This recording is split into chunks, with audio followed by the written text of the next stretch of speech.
Менің анам келесі айда өтетін қайырымдылық іс-шарасын ұйымдастыру үшін кімнен көмек сұрау керектігін түсінуге тырысып жатыр. Мен тек қазір жауапты таптым. Бір жұмысы екінші жұмысқа әкелді. Және тез арада мен Қалдыбай отбасымен үнемі іс-шаралар ұйымдастыратын болдым. Қалдыбайлар Астананың аристократиясы, көне байлықтармен, түп-тамыры кеме жүгіру мен темір жолдармен байланысты. Олардың байлығы ерекше болды. Оны көрсетуге мұқтаж емес еді. Ол бәрінде, олар меншіктеген дүниелердің сапасында, өз әлемінде бағыт-бағдар табудағы жеңілдікте көрініс табатын. Біздің романымыз мен олардың отбасымен жұмыс істей бастағанымнан 6 айдан соң басталды. Данияр маған сол шешімділікпен ғашық болды. Ол дәл сол шешімділікпен өзінің отбасылық инвестициялық компаниясында жұмыс істейтін. Әрине, ескерту белгілері де болды. Оның анасы Салтанат мені алғаш рет тек іс-шара ұйымдастырушы ретінде таныстырғанда, мені бірдеңе маңыздырақ деп қарайтын көзқарасымен. Мені сұқ саусақпен қарады. Менің қарапайым шыққан жерім жайлы кездейсоқ айтылған пікірлер. Мен Қалдыбаймен кездесіп жүргенімді білген адамдардың таңданыс толы дауыстары. Сіз көп жетістіктерге жеттіңіз, деді Салтанат біздің бірінші кешкі асымызда. Анам екеуміз жұп болып отырғанда. Оның күлімсіреуі көздерін жеткен жоқ. Өз күшімен жеткен жетістік тым американдық, деді ол. Мен бұл белгілерді елемедім, себебі мен Даниярға ғашық болдым. Ол басқаша көрінді, өз отбасынан айырмашылығы бар еді. Ашық, тіптаманы мен статус туралы тым алаңдамайтын. Біздің алғашқы кездесуімізден 11 ай өткен соң, ол маған ұсыныс жасады. Мен иә деп жауап бердім. Оны айтқанда, менің ішімде әлем менің ешқашан шынымен қабылданбайтынымды сезіну болды. Әрине, тойда жыл оқиғасын айналды. Мен оны көбінесе өзім ұйымдастырдым. Басқа ұйымдастырушыға тойымды сеніп тапсыруды жөн көрмедім. Салтанат бәріне өз пікірін білдірді. Өтетін жер тым дәстүрлі емес, мәзір тым батыл, қонақтар тізімінде басты қоғам қайраткерлері жетіспейді. Мен келісімге келуге тырыстым, бірақ өзімді қорғауға да мықты болдым. Данияр бейбітшілік орнатушы рөлін атқарды. Бірақ мен байқадым. Ол сирек анасына қарсы ашық сөйлейтін. Тойдан кейін астыртын жұмыс жүйеленді. Олар менің компаниямды өз іс-шараларына қолданса да, Қалдыбайлар үнемі менің шешімдеріме күмән келтіріп, соңғы сәтте жоспарларды өзгертіп, менің идеямды өздеріне қарсы етті. Отбасылық жиналыстарда менің пікірім сұралатын, бірақ кейін еленбей қалатын. Менің іс-шараларды ұйымдастыру жөніндегі білімім тек сүйкімді хобби ретінде қарастырылды, табысты бизнес ретінде емес. Айжан өте жақсы талғамы бар осындай істерде, дейтін Салтанат өзінің құрбыларына мені қолымнан қаққанда. Бұл өзіңнің жеке мерекелер ұйымдастырушыңды отбасыңда ұстағандай болу. Данияр мені ешқашан қорғаған жоқ. Ол иық түсіріп кейін. Маған бұрынғы анасы ғой, оны жеке қабылдама, бәрі жақсы болады дейтін. Бірақ бұл жеке. Жылдар өткен сайын ол бәрі тек нашарлай берді. Салтанаттың 70 жасқа толған мерейтойын Астанада ұйымдастыру мен үшін шың болар еді, апталық той. Шыңы Риза Флас мейрамханасындағы кешкі ас болар еді. Мен барлық байланыстарымды пайдаланып, мінсіз шара ұйымдастыруға кірісіп кеттім. Міне, дәл осы жоспарлау барысында мен Қалдыбайлардың сыртқы бейнесінің жарылғанын байқадым. Кешігіп жатты. Сұрау салды. Бұл туралы Даниярға айтқанымда, ол отбасының бухгалтері халықаралық төлемдерге абай болып жатқанына сілтеме жасады. Бірақ мен оның ноутбуктен кездейсоқ ашық қалған шоттарды көрдім. Сәтсіз инвестициялар, шектен тыс кепілге қойылған мүлік, шегерілген несиелер мен нөлге толы кредиттік желілер. Қалдыбайлардың байлығы тез арада төмендей бастады. Бірақ мен жоспарлауды жалғастырдым. Қажет болғанда депозиттерді төлеу үшін өз компаниямның несиелік желісін қолдандым. Өзіме уақытша екендігін, Данияр бәрін туған күннен кейін түсіндіретінін айттым. Содан кейін Астанаға ұшатын таңғы уақыт келді. Данияр душта болғанда оның телефонына хабарлама келді. Мен оның телефонын ешқашан тексермедім, әрқашан жеке. Кеңістігін құрметтедім, бірақ сол таңғы уақытта бір нәрсе мені тексеруге мәжбүр етті. В деп жазылған алдын ала қаралғанда хабарламада. Астанада кездесуді асыға күтемін. Сүйіктісіне айттың ба деп тұр. Мен саусақтарыммен хабарламаларды ашып, Эльмираның Даниярдың университеттегі досы, оны әрқашан ата-анасы жақсы көрген әйелдің хабарламаларын көрдім. Олар бірнеше ай бойы жазысқан екен. Болашақ туралы және олардың баласы 4 айдан кейін туылуы керек. Мен скриншоттарды жасап өзіме жібердім. Содан соң оларды оның телефонынан өшірдім. Чемодандарымды жинап, жымиып, Астанаға ұшатын ұшаққа отырып, Даниярмен және оның отбасымен бірге бардым.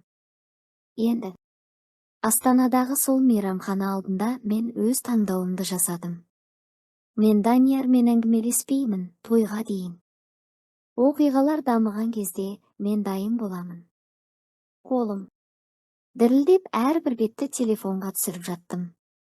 Міне ол қара қаріппен жазылған, дұрыс жоспарланған, қателікпен үйленген әйелдің отбасының назарынан тыс қалуы қоғамдық резонанс пен Қалдыбайлар үшін минималды әлеуметтік ыңғайсыздықты қамтамасыз ету мақсатында. Салтанаттың туған күні тек мереке емес, менің Қалдыбайлар отбасындағы өмірімнің аяқталуы болды. Даниярдың орнына Салтанаттың туған күні болмақ, ол менің қатысудың соңғы күнін білдірді. Алиханға қарсы шыққанша мен ашуымды. Дәлелдердің жүйелі түрде жинақталуына бағыттадым. Әр күні әр түрлі сылтаулармен бөлмемізге қайта оралып, жаңа айғақтар іздедім. Мен банктік есептерді таптым. Онда офшорлық есепшоттарға жасалған ірі қаржы аударымдары көрсетілген. Активтерді жарияланар алдында жою туралы жазылған электрондық хаттардың көшірмелері, Салтанаттың Алиханға жазған қолмен жазылған жазбасы. Басенмен байланысқан мәселе аяқталған соң, Эльмираны қайта қабылдаймыз. Мен кәсіби пердемді сақтап, туған күннің дайындықтарын бақылауды жалғастырдым. Гүлдерге тапсырыс бердім, мейрамхана менеджермен кездесім, мәзір карточкаларын бекіттім, Қалдыбайлардың қаржылық карта үйіндісінен шыққан сансыз қағаздармен жұмыс істедім. Біреу маған неге абдырағанымды сұраса, бәрін соңғы дайындықтарға сілтедім. Шындығында мен өз арсеналымды жинап жүрдім. Салтанаттың туған күні ашық әрі күндізгі кез болды. Мен ерте тұрдым. Алиханды оятпай төсектен сайлағай шықтым. Күннің жоспары тығыз болды. Жалауыр галереясына жеке таңғы экскурсия. Қала сыртындағы жүзімдік жерде түскі ас, кейін отельге орал кешкі асына дайындық жасау.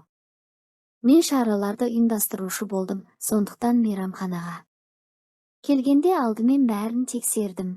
Қолмен жазылған карта орнынан бастап, Салтанаттың сүйікті ақ пиондар мен раушан гүлдерінен құралған гүл композициясына дейін. Шампан салқындап тұрды, 7 тағамнан тұратын мәзір растауды алды, ал 3 қабатты туған күн тортында итальяндық шеберліктің шыңы болды. Барлығы дұрыс па, ханым Қалдыбай? Деп сұрады Мақсат. Идеал деп жауап берді мен. Бұл Қалдыбайларға соңғы ұйымдастырған іс-шарам болатынын біліп, қандай жағдай болмасын, менің кәсіби абыройым мінсіздікті талап ететін еді. Мен отельге оралып, осы кешке арнайы сатып алған көкшіл әдемі көйлек киіп, макияжымды жасап, айнада өзімді қарап тұрдым. 5 жыл бойы мені қабылдамауға деген әлемге әрекет етуім ешкімге белгісіз болмады, бірақ бұл Қалдыбайлар үшін емес еді.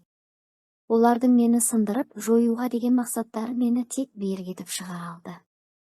Қалдыбайлар отбасымен мейрамханаға бірге бару үшін отельдің қолында кездесуге келістік.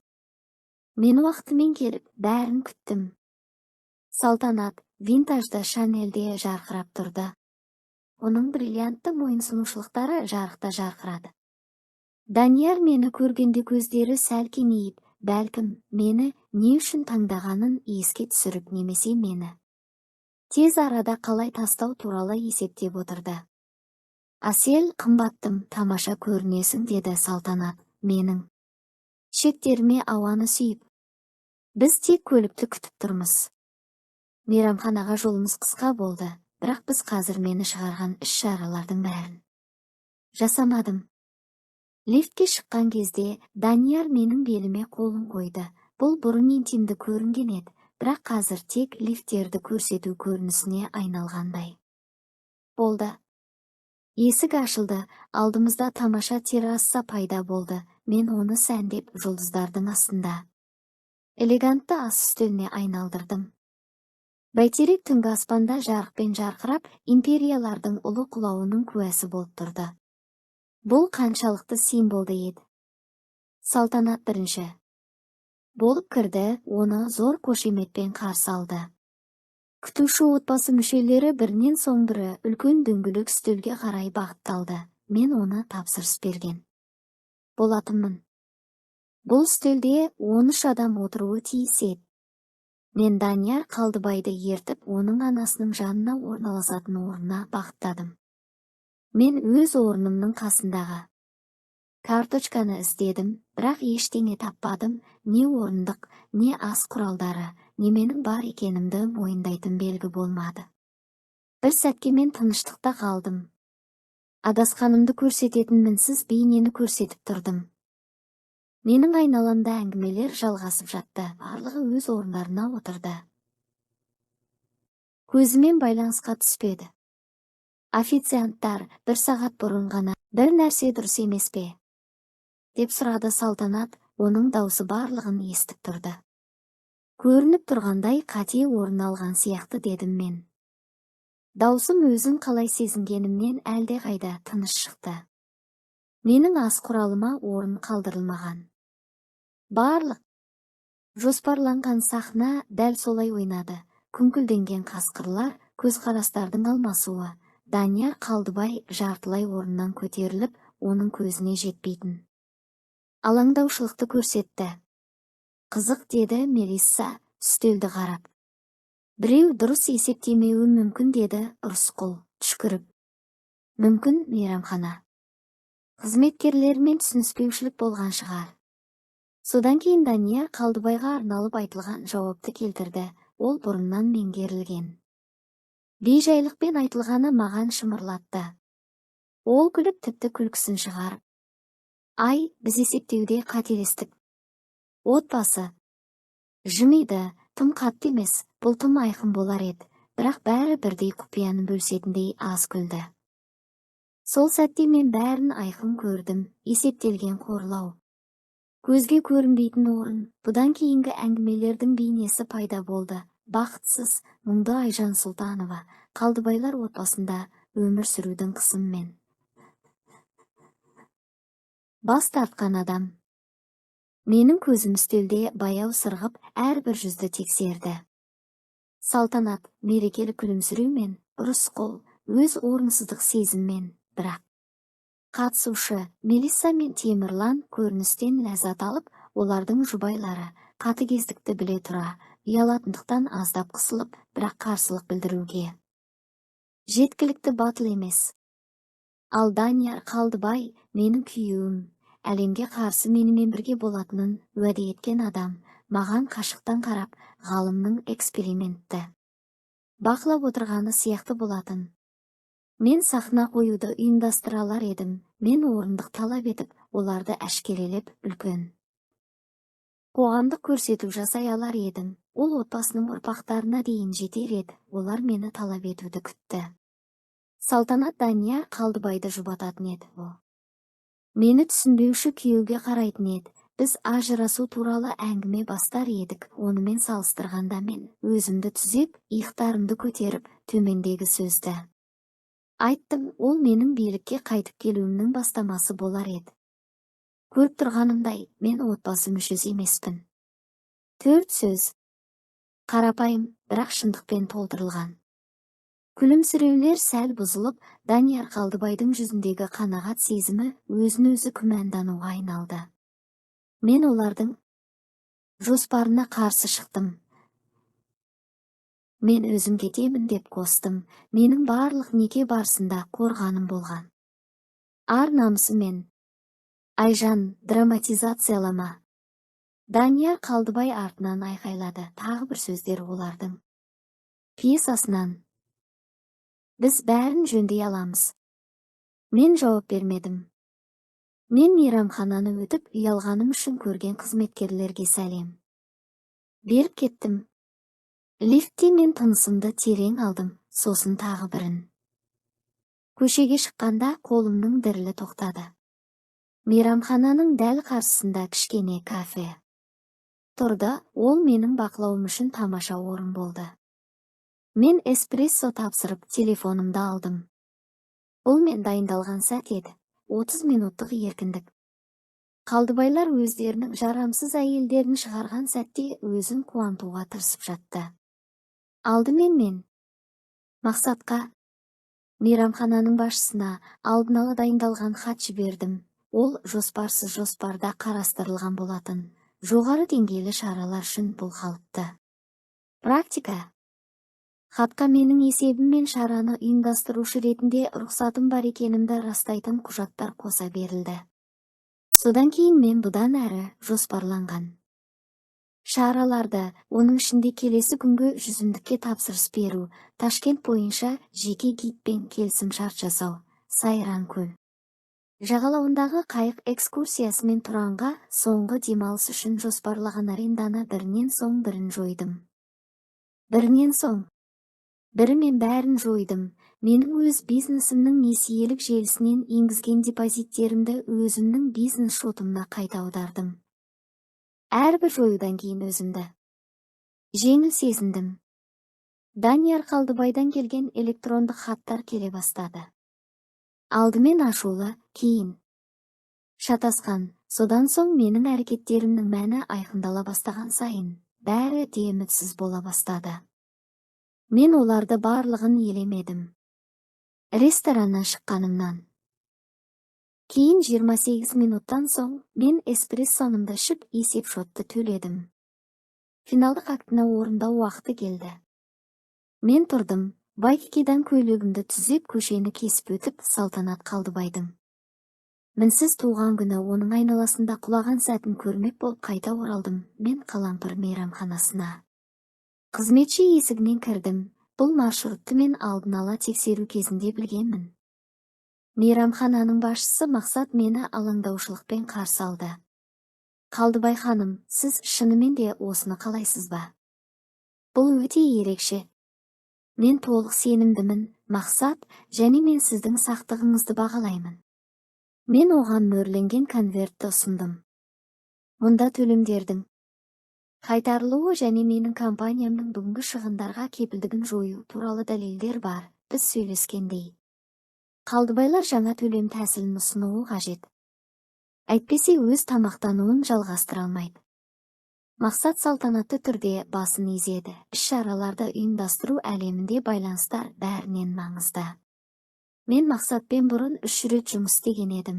Алматыдан келген басқа клиенттер үшін Астанада ол міндетті емес еді, және менің сұрауым оған оғаш көрінгенмен кәсіби сыпайылық оны орындауға мәжбүр етті. Қашан оларды хабардар етуім керек? Деп сұрады ол. 5 минуттан соң мен сізге жазамын. Мен ешкімнің көзіне түспей бақылап отырғым келеді. Ол мені ас үйге апаратын кішігірім ешеге жүргізді. Ол жерде Қалдыбайлар үстелін жақсы көруге болатын еді. Олар салтанатқа арналған тостың ортасында болды. Шампаннан толтырылған бокалдар жоғары көтерілген, жүздері өзін-өзі қанағаттандырудан жарқырап тұрды. Бірінші тағам ғана келген еді. Салтанат арнайы тапсырыс берген импортталған устрицалар мен уылдырық. Салтанаттың туған күнін бөліп қарау тым оңай болды. Қонақжайлық индустриясындағы элиталық жеткізушілердің көпшілігі өзара сенім мен ұсыныстар жүйесі арқылы жұмыс істейді. Мен барлық дайындықты ұйымдастырған іс-шараның координаторы ретінде және компаниямның несиелік желісі депозиттерді қамтамасыз еткен адам ретінде өзгерістер енгізуге құқығым бар еді. Салтанаттық хаттар, келісімдер мен төлем тапсырмаларының цифрлық ізі менің есімім мен қолтаңбамды көрсетті. Салтанат немесе Данияр Қалдыбайдың емес. Менің телефоным вибрлей бастады. Данияр Қалдыбайдан жаңа хабарлама. Айжан, қайдасың? Балаша әрекет етуді тоқтат, қайта кел. Сосын тағы бір хабарлама. Анаң ренжіп отыр. Сен ұятқа қалып жатырсың. Мен жауап бермедім. Оның орнына мен Арабит вилласына жаздым. Онда отбасы тұранға сапар шегетін кезеңде тоқтайтын еді. Қайрат жоюды растады және мені барынша жақсы тілектермен құттықтап, менің қызметкерлеріме берген шедірие кеңестерімнің менің бизнес шотыма қайта өтелетінін қосты. Телефоным тағы да дірілдеді. Данияр Қалдыбайдан келген хабарламалар бірінен соң бірі келді. Отель жаңа ғана қоңырау шалып, олар біздердің ертеңгі түнге бронды жойғандарын айтты. Не істеп жатырсың, Айжан? Бұл күлкілі, маған дереу қоңырау шалыңыз. Бұл күлкілі емес, қазір түзету жаса. Мен Мақсатқа жаздым. Бастауға. Өзімнің жасырын бақылау орнымнан мен Мақсаттың екі басқа қызметкермен бірге үстелге жақындағанын көрдім. Ол Рысқұлмен үстелдің басында Салтанаттың қарсысында отырған, сыбырлап сөйлесуге еңкейіп тұрды. Алдымен отбасы тамақтануды жалғастырды, араласуға мән бермей. Рысқұлдың жүзіндегі көрініс өзгерді, алдымен жанданды. Кейін шатасты, сосын ойымдағанын байқадым. Ол әмиянын шығарып Мақсатпен қызу сөйлесіп отырды. Менеджер басын кексе көтеріп, Рысқұлға планшеттен бір нәрсе көрсетіп жатты. Осы сәтте бүкіл үстел дауысты естігенін байқады. Салтанат шаншқысын жерге қойып, оның патшалық тұрпаты алғашқы күйзелістің белгілерін көрсетті. Данияр Қалдыбай телефонына қарап, менің соңғы хабарламамды оқып жатқан шығар.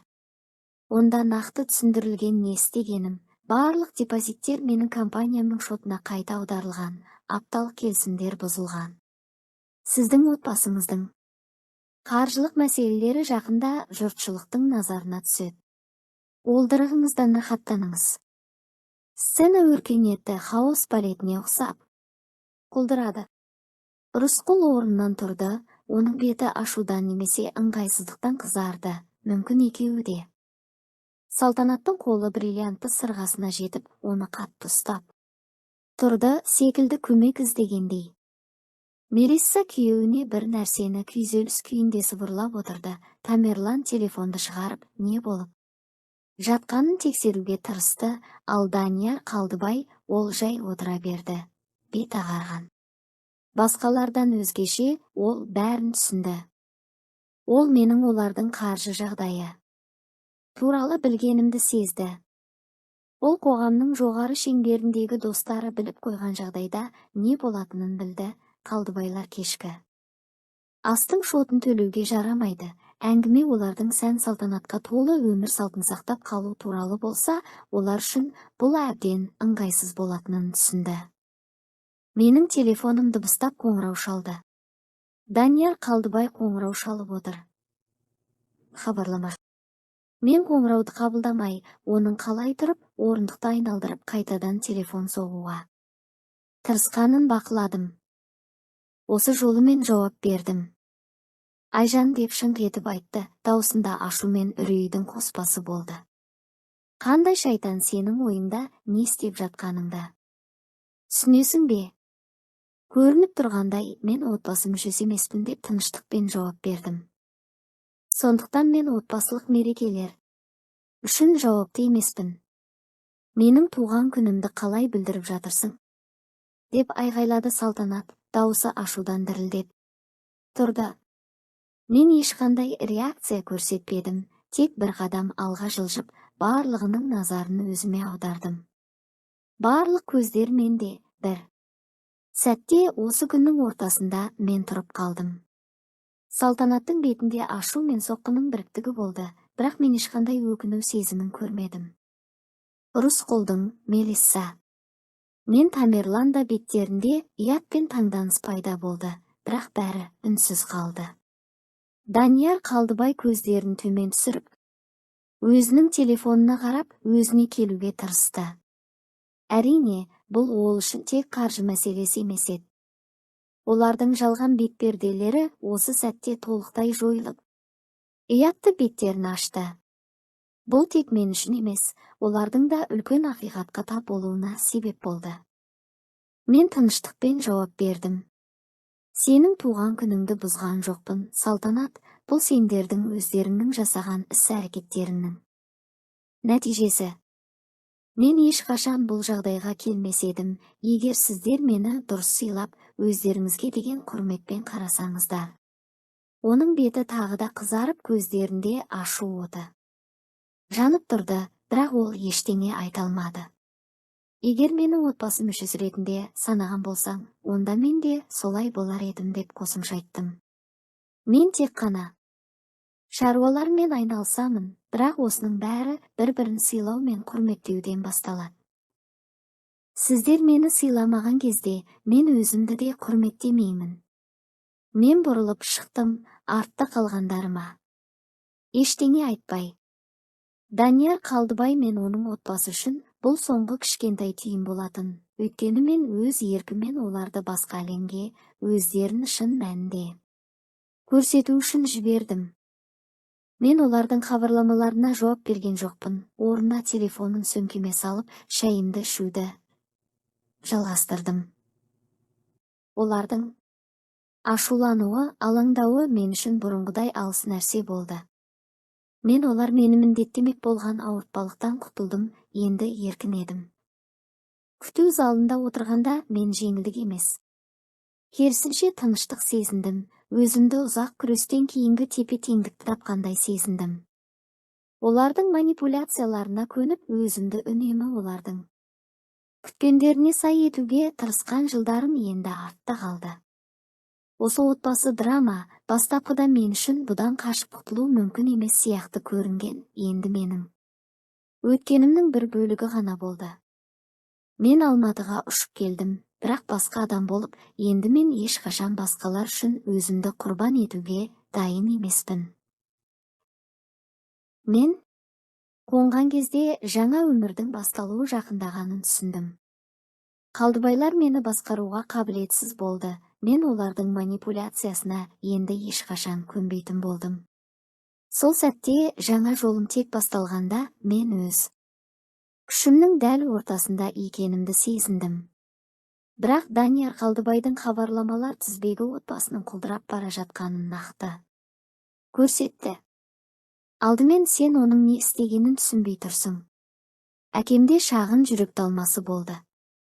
Міне, соны қалағансың.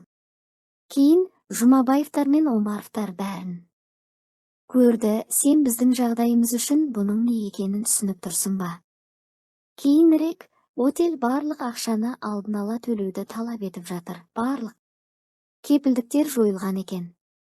Соңында өтінемін, Айжан, менімен сөйлесуге кел. Бұл тек бізге қатысты емес. Мен ешқайсына жауап берген жоқпын. Оның орнына жинаған қаржылық құжаттарымды адвокатыма жіберіп, оларды сенімді жерде сақтауға тапсырдым. Егер Қалдыбайлар сотқа берсе, мен дайын боламын. Мен үйге Тарқын таунхаусымызға оралған кезде жеке заттарымды жинау үшін көшу компаниясын жалдадым. Мен тек өзіме тиесілі нәрселерді ғана алдым. Киімдер, өзім сатып алған әшекейлер, алғашқы басылымдардың кітап коллекциясы және неке алдындағы сатып алған өнер туындыларым. Басқа заттардың бәрін, соның ішінде үйлену сыйлықтарын және бірге сатып алған заттарды қалдырдым. Мен Қалдыбайларға қатысты ештеңе қалдырғым келмеді.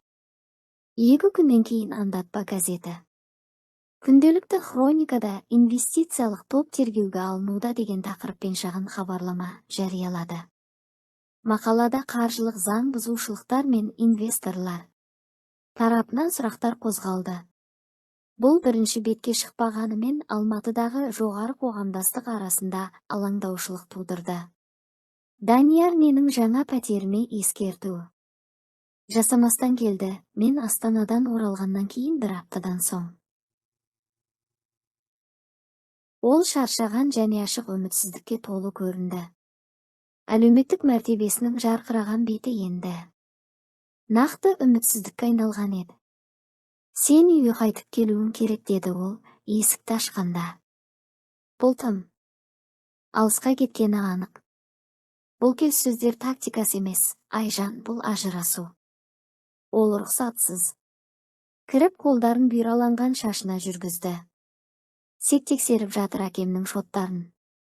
Басқарма мүшелерінің екеуі отставкаға кетті. Анам өз қайырымдылық гала кешін өткізуді тоқтатуға мәжбүр болды, себебі 3 ірі донор бас тартты.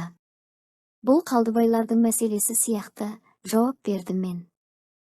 Менің мәселем емес. Бұл сенің де мәселең болады, егер мен түсемін, деп қарсы болды ол. Біз әлі денекедеміз. Менің қарыздарым, сенің қарыздарың.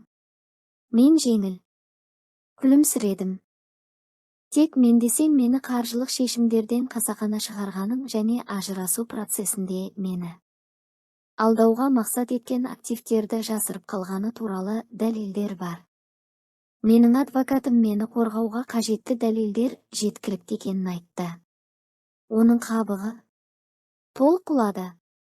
Содан кейін Алихан менің диванымға отырады, басын ұстап. Мен ешқашан осылай болатынын қаламағамын. Не қаламақшы едің, Алихан?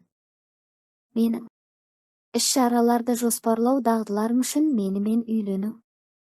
Менің көмегімді қолданып, сенің әлеуметтік күнтізбеңді басқару, ал Эльмирамен қарым-қатынас қайта жанданды. Мен сенің пайдасыз болып қалғанда мені қуып шығару. Басында бәрі олай болмаған, деді ол баяу. Мен шын мәнінде сені жақсы көрдім. Бірақ сенің отбасыңа қарсы тұруға жеткілікті емес едім. Сенің опасыздығың туралы адал болуға жеткілікті емес едім. Мен оның қарсысында отырып бір түрлі тыныштықты сезіндім. Қашан? Мерзімің? Оның басы бірден көтерілді. Қалай? 4 ай көрген хабарламаларым бойынша. Құттықтаймын. Біз арасында ауыр тыныштық орнады. Менің жаңа пәтерімнің терезесі сыртындағы жаңбыр күшейіп жауды. Мен саған не қаласаң, соны беруге дайынмын, Алихан, ақырында, деді ол. Расталмаған сол құжаттарды бер және құпиялылық келісімін қол қой. Өз бағаңды айт. Сол сәтте мен Қалдыбайлардың мені әлі де толық түсінбейтінін түсіндім. 5 жыл бойы олар мені сатып алуға болатын адам ретінде көрді, мені сол материалдық қамқорлықтарға бейім, олардың өмірін анықтайтын нәрселерге байланған адам деп санап келген. Маған сенің ақшаларың керек емес, Алихан, маған менің еркіндігім керек. Мен шындықтың мойындалғанын қалаймын. Мен тұрып, әңгімеміздің аяқталғанын көрсеттім. Құжаттар менің адвокатымда қалады. Егер сен мені өзіңмен бірге түсуге тырыспасаң, ажырасудың шарттары қарапайым. Мен маған тиесілісін алып кетемін. Сен өзіне тиесілісін аласың, ал Эльмира бала. Оның дауысы елеусіз болды. Бұл сенің және сенің ар-ожданың арасындағы мәселе. Сенің үшін жақсы күйеу боларсың деп үміттенемін. Ол кеткеннен кейін мен терезе алдында тұрдым, жаңбырдың күшейіп жатқанын бақылап тұрдым. Келесі бірнеше апта ішінде скандал жайылып, андатпа газеті Қалдыбайлардың инвестициялық тобының қаржылық бұзушылықтары туралы толық мақала жариялады. Ескі клиенттер өздерінің портфельдерін тыныш түрде шығарды. Салтанаттың 3 беделді қайырымдылық кеңесінде орын алған мәртебесі белсенді емес болды. Эльмираның жүкті екені белгілі болды. Оны акушер-гинеколог кабинетінде үйлену сақинасымен көргендер байқап қалды. Олардың қарым-қатынасы біздің некеміз аяқталғанға дейін қайта басталғаны айқын болды. Алматының жоғарғы қоғамында отбасылық опасыздықты кешіруге болады, егер ол байқалмаса, бірақ осындай көрініс қоғамдағы әдептілік кодексін бұзады. Менің бизнесім скандалға қарамастан, бәлкім, одан пайда тауып өркендеді. Менің байсалды және адал болуым клиенттер тарапынан жоғары бағаланды. Таратылған оқиға мені қалдырған әйел туралы емес, мені пайдаланудан бас тартып, лақтырып тастаған кәсіби тұлға туралы болды. 6 ай өткен соң мені күлкіге қалдырған бір шақыру алдым. Салтанат Қалдыбайдың келесі қайырымдылық іс-шарасын жоспарлау бойынша ставка жасау ұсынысы. Көріп тұрғанымдай, үміт пен абырой. Сынған кезде тек үміт пен абыройдың қалдықтары қалды. Мен сыпайы түрде бас тарттым, себебін уақыт жетіспеуі деп айттым. Ажырасу даусыз рәсімделді. Қалдыбайлар абыройлары мен қаржыларын құтқаруға назар аудара отырып, менің шарттарыммен келісті. Алихан мен Эльмира тыныш үйленіп, олардың қызы 2 аптадан кейін дүниеге келді. Мен сыйлық жіберген жоқпын. Алматыдағы сол түні бірінші тойдың туған күнімен мен Алматыда болдым. Басқа бір іс-шараны жоспарлап, Атырау жағалауындағы әйгілі бір тойды. Каспий теңізіне қараған террасада тұрған мен, телефонды қолыма алып, мердігерлермен сөйлесіп отырып, күтпеген бір нәрсені түсіндім. Мен күйеуіммен ажырасқаныммен емес, сол арқылы бақыттымын. Қалдыбайлар мені өздерінің ұлы оқиғаларына қосымша ретінде көріп, мені жалған әлемге байлады. Бірақ олар мені абайсызда бостандыққа жіберді, мен өз тарихымды қайтарып алдым, ал олар жоғалтып алған бір нәрсені табады деп ойлаған едім. Мен шынымен қажет нәрсені таптым, мені қабылдаудан емес, мені қабылдауға дайын болған өмірден бас тартудан батылдықты күн батқан кезде шөлмекті көтеріп, бір орынның жетіспегенін тост еттім, ол мені өз орнымды табуға үйретті.